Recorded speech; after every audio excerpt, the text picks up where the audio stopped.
Assalamualaikum warahmatullahi wabarakatuh. Perkenalkan, nama saya Dia Intan Fitriani dengan NIM 22410101022. Saya merupakan mahasiswa aktif semester 6 Universitas Islam Negeri Kiai Haji Ahmad Sidik Jember, Fakultas Tarbiyah dan Ilmu Keguruan, Program Studi Pendidikan Agama Islam. Video ini diambil untuk memenuhi tugas mata kuliah Manajemen Pendidikan yang diampu oleh Bapak Bahrul Munib, SHI MPDI.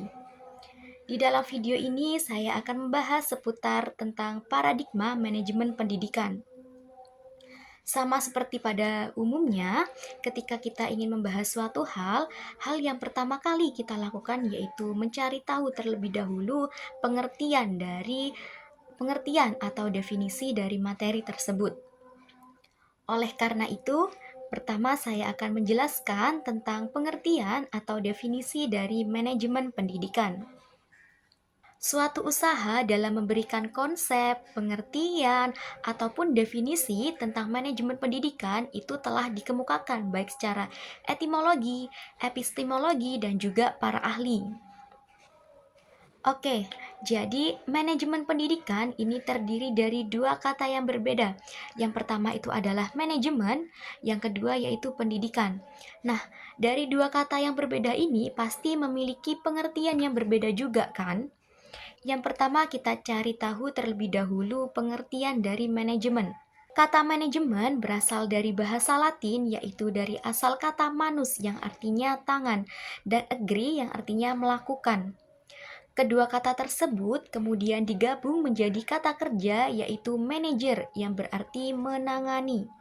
Kata manager diterjemahkan dalam bahasa Inggris dalam bentuk kata kerja yaitu to manage dengan kata benda yaitu management. Dan manager untuk seseorang yang melakukan kegiatan manajemen tersebut.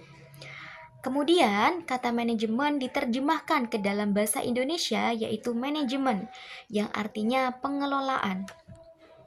Itu kan menurut etimologi ya atau menurut bahasa gitu. Nah, selanjutnya menurut istilah dan juga para ahli. Berdasarkan Encyclopedia of the Social Science, manajemen diartikan sebagai proses pelaksanaan suatu tujuan tertentu yang diselenggarakan dan juga diawasi.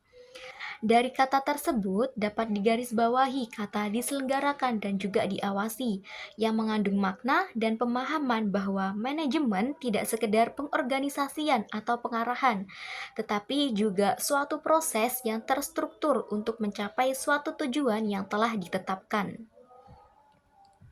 Menurut George R. Terry, berpendapat bahwa manajemen merupakan suatu proses yang khas yang terdiri dari tindakan-tindakan perencanaan, pengorganisasian, pengarahan, pengandalian yang dilakukan untuk menentukan serta mencapai sasaran-sasaran yang telah ditentukan melalui pemanfaatan sumber daya manusia atau SDM dan sumber lainnya.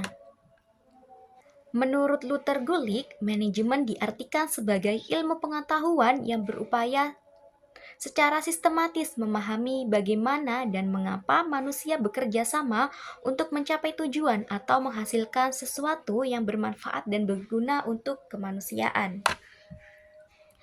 Menurut T.H. Nelson dan Prof. Oi-Ling Lee, manajemen dinyatakan sebagai ilmu dan juga seni. Manajemen dapat dinyatakan sebagai ilmu karena manajemen merupakan suatu kumpulan pengetahuan yang sistematis dan telah diterima sebagai kebenaran yang universal. Sedangkan manajemen disebut sebagai seni karena keberhasilan seorang manajer dalam mencapai tujuan tidak hanya bergantung pada ilmu manajemen, tetapi juga pada kemampuan dalam memimpin. Dari beberapa pengertian tadi, jadi manajemen dapat dipahami sebagai perpaduan antara seni dan juga ilmu. Di satu sisi, manajemen merupakan seni dalam mengelola serta mengarah berbagai sumber daya secara efektif. Sementara di sisi lain, manajemen merupakan disiplin ilmu yang mengkaji prinsip-prinsip yang mengatur interaksi manusia dalam suatu organisasi atau institusi. Nah, itu tadi kan pengertian dari manajemen ya. Nah, selanjutnya yaitu pengertian dari pendidikan.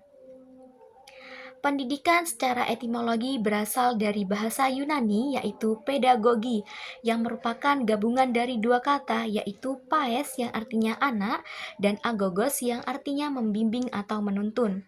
Jadi, pedagogi dapat diartikan sebagai bimbingan yang diberikan kepada anak.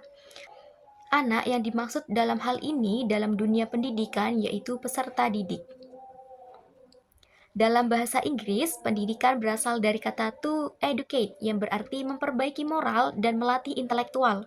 Sedangkan dalam bahasa Indonesia, pendidikan berasal dari kata didik yang berarti pelihara dan latih.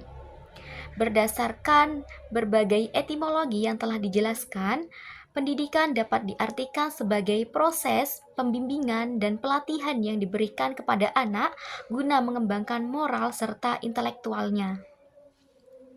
Sementara itu, berdasarkan Undang-Undang Republik Indonesia Nomor 20 Tahun 2003 tentang Sistem Pendidikan Nasional, pendidikan merupakan usaha sadar dan terencana untuk mewujudkan suasana belajar dan proses pembelajaran.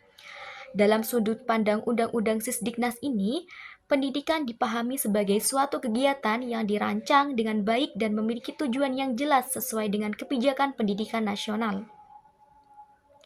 Pendidikan bukan sekedar aktivitas yang berlangsung secara spontan, melainkan sebuah proses yang telah diprogram agar dapat berjalan secara efektif dan mencapai hasil yang diinginkan. Sedangkan menurut tokoh pendidikan Indonesia, yaitu Ki Hajar Dewantara, menyatakan bahwa pendidikan adalah upaya untuk menuntun segala kekuatan kodrat yang ada pada anak agar mereka sebagai manusia dan sebagai anggota masyarakat dapat mencapai keselamatan dan juga kebahagiaan setinggi-tingginya dalam menggapai sebuah impian. Prinsip pendidikan menurut Ki Hajar Dewantara itu dikenal dengan konsep Ingarso Sungtulodo Imadya Mangunkorso Tuturi Handayani, yang berarti seorang pemimpin atau pendidik harus dapat menjadi suri tauladan untuk semua orang di sekitarnya, dapat memberikan dorongan atau motivasi baik secara internal maupun eksternal, dan saling kerjasama agar tujuan dapat dicapai, serta memberikan dorongan atau semangat. Berdasarkan pengertian manajemen dan pendidikan tersebut, manajemen pendidikan dapat diartikan sebagai manajemen yang dipraktekkan dalam dunia pendidikan. Lebih jelasnya, manajemen pendidikan dapat diartikan sebagai proses pengelolaan sistem pendidikan yang dilakukan melalui kerjasama antar individu dengan memanfaatkan berbagai sumber daya guna mencapai tujuan pendidikan. Yang kedua yaitu tentang latar manajemen pendidikan.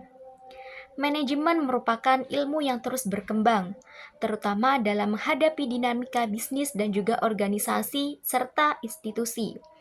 Pada era revolusi industri, praktik manajemen tradisional dikritik karena kurang efektif dan tidak selaras dengan teori. Pada tahun 1930-an, pemikir seperti Thomas Watson, George Mayo, dan Robert E. Wood menilai sistem manajemen masih kaku dan tidak efisien. Seiring berjalannya waktu, manajemen bertransformasi menuju pendekatan berbasis pengetahuan, yaitu knowledge-based management, yang lebih sistematis dan berbasis data. Inovasi ini meningkatkan efisiensi dan efektivitas organisasi, termasuk di dalam sektor pendidikan. Dalam dunia pendidikan, manajemen yang baik berperan penting dalam perencanaan, pengorganisasian, pelaksanaan, dan juga evaluasi sistem pendidikan, sehingga menciptakan institusi yang lebih terstruktur dan juga berkualitas. Yang selanjutnya yaitu tujuan manajemen. Manajemen pendidikan memiliki tujuan utama untuk mencapai hasil pendidikan yang optimal. Karena itu, tujuan manajemen pendidikan tidak dapat dipisahkan dari tujuan pendidikan itu sendiri. Tujuan pendidikan nasional adalah untuk mengembangkan potensi peserta didik agar menjadi individu yang beriman dan bertakwa kepada Tuhan Yang Maha Esa, memiliki akhlak yang mulia, berilmu, sehat, cakap, kreatif, mandiri, dan menjadi warga negara yang demokratis dan juga bertanggung jawab. Ada beberapa tujuan manajemen pendidikan yang harus kita ketahui. Yang pertama yaitu mewujudkan pembelajaran yang aktif dan kreatif. Salah satu tujuan utama manajemen pendidikan adalah menciptakan sistem pembelajaran yang aktif dan kreatif. Hal ini berarti pembelajaran tidak hanya dilakukan dengan metode ceramah satu arah saja, melainkan juga dengan melibatkan siswa dalam berbagai kegiatan yang merangsang pemikiran kritis dan juga inovatif. Yang kedua yaitu membentuk siswa yang aktif dan kreatif. Manajemen pendidikan yang efektif akan menghasilkan peserta didik yang berpikir kritis, kreatif, dan juga mandiri. Hal ini penting agar siswa tidak hanya menjadi penerima informasi, tetapi juga dapat mengembangkan ide-ide baru dan menyelesaikan masalah dengan solusi yang inovatif. Yang ketiga yaitu mencapai tujuan pendidikan sesuai aturan yang berlaku. Setiap sistem pendidikan harus mengikuti kebijakan dan regulasi yang telah ditetapkan oleh pemerintah. Manajemen pendidikan berperan dalam memastikan bahwa setiap aspek pendidikan, mulai dari kurikulum, metode pembelajaran, hingga evaluasi itu sesuai dengan standar yang berlaku. Yang keempat yaitu membekali pendidik dan tenaga kependidikan. Manajemen pendidikan juga bertujuan untuk meningkatkan kualitas pendidik dan juga tenaga kependidikan.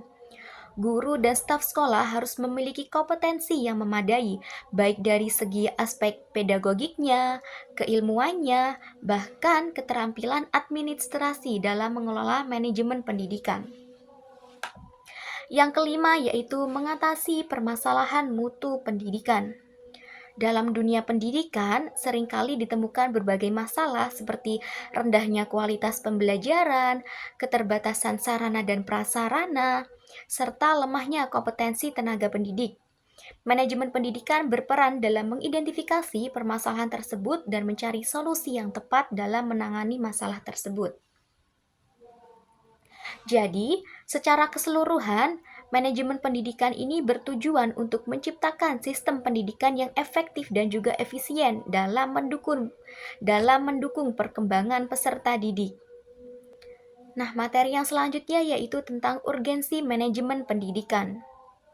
Ada beberapa urgensi dalam manajemen pendidikan. Yang pertama yaitu untuk menjaga identitas dan misi lembaga. Lembaga pendidikan memiliki tujuan utama untuk mendidik siswa berdasarkan nilai-nilai ajaran agama. Melalui sistem manajemen yang baik, lembaga dapat tetap konsisten dalam menjalankan visi dan juga misinya, sehingga tidak mengalami pergeseran dari tujuan awal pendiriannya. Urgensi yang kedua yaitu untuk merancang kurikulum yang sesuai. Manajemen pendidikan bertanggung jawab dalam menyusun kurikulum yang tidak hanya mencakup aspek akademik saja, melainkan juga mengintegrasikan spiritual yang relevan dengan kehidupan siswa.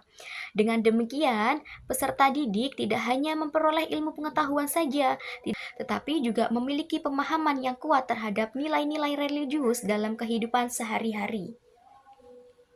Yang ketiga yaitu menggunakan metode pembelajaran yang efektif. Dalam pendidikan, metode pembelajaran yang digunakan harus mampu menginternalisasikan nilai-nilai positif dalam proses belajar mengajar, serta mampu membentuk karakter peserta didik secara optimal. Urgensi yang keempat yaitu mengelola sumber daya secara optimal. Keberlangsungan operasional lembaga pendidikan sangat bergantung pada pengelolaan sumber daya yang efisien, baik dalam aspek tenaga pendidik maupun keuangan.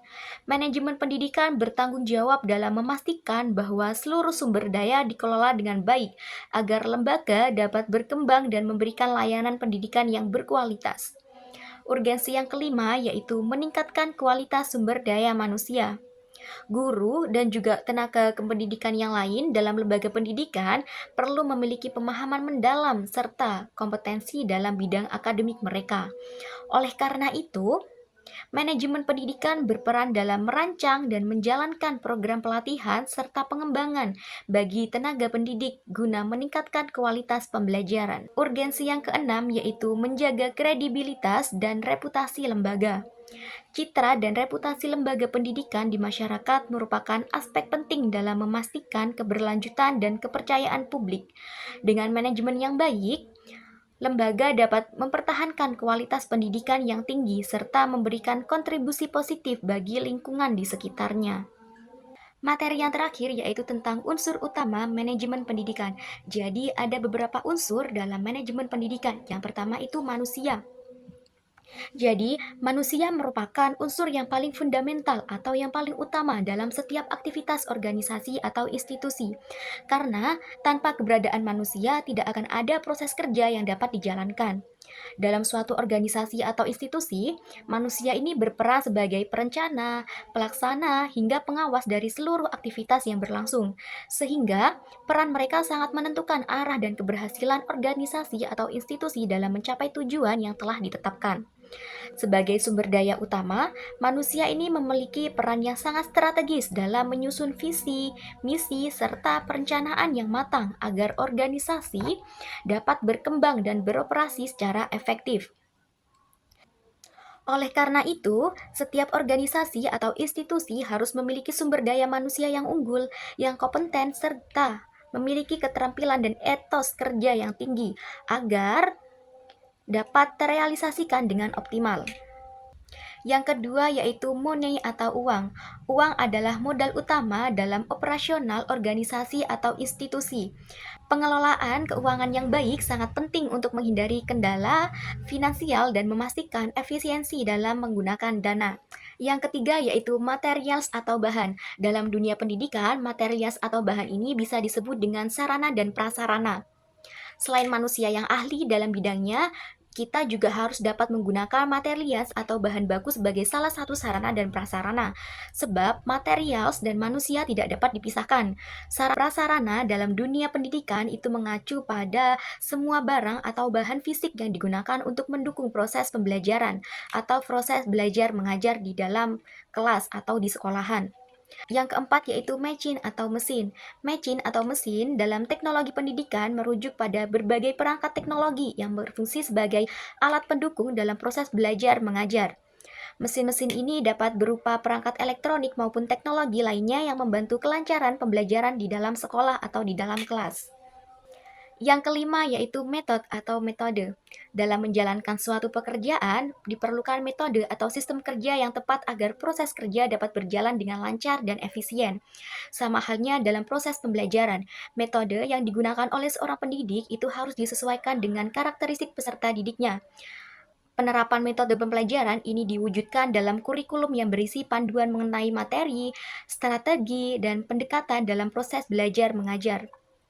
Dengan demikian, adanya metode pembelajaran yang tepat, guru dapat menyampaikan materi dengan lebih menarik dan lebih mudah dipahami oleh peserta didik, sehingga tujuan pembelajaran dapat tercapai secara optimal. Unsur yang terakhir yaitu market atau pasar. Dalam dunia bisnis, pasar menentukan keberhasilan dari suatu usaha tersebut. Dalam dunia pendidikan, peserta didik dan masyarakat adalah pasar yang harus dipahami agar layanan pendidikan tetap relevan dan berkualitas. Nah, itu tadi sedikit penjelasan tentang materi manajemen pendidikan yang bisa saya sampaikan. Selebihnya mohon maaf apabila ada perkataan yang salah. Wabillahi taufiq wal hidayah. Wassalamualaikum warahmatullahi wabarakatuh.